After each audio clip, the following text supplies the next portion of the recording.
কবরের জীবনটা আসল জীবন। বিশ্বনবী দোয়া করতেন, আল্লাহুম্মা ইন্না নাউযু বিকা মিন আযাবিল কবর।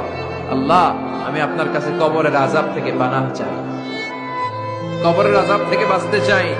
এই কবরের মধ্যে অনেক ফিতনা হবে, অনেক সুয়াল হবে। কবরে প্রশ্ন আছে না নাই? কথা বলেন। প্রথম প্রশ্ন জিজ্ঞেস করা হবে, মার রব্বুক, তোমার রব কে? বলেন, আমাদের রব কে? ওয়া মা দীনুক, তোমার ধর্ম কি? বিষ্ণুনবীর চেহারা দেখিয়ে বলা হবে, আতারিফু মান হাযার রাজুল, এই লোকটারে চিনো? আমরা কি বলবো? আমরা চিনি, উনি আমাদের প্রিয় রাসূল মুহাম্মদুর রাসূলুল্লাহ সাল্লাল্লাহু আলাইহি ওয়াসাল্লাম। এরপরে জিজ্ঞেস করা হবে, এগুলো কোত্থেকে শিখলা? আমরা বলবো, কোরআন থেকে। ফায়ুফসাহু লাহু কবরুহু ৭০ যিরাআন।